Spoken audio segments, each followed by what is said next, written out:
আমি প্রথম গ্রীষ্মের ফল খাচ্ছি। আমার লিচু আর তালশাঁস খেতে খুবই ভালো লাগে। তোমরা কি গাছের খেতে?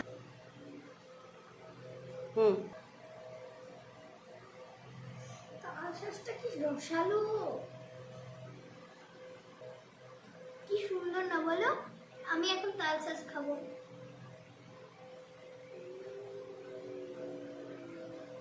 দারুণ।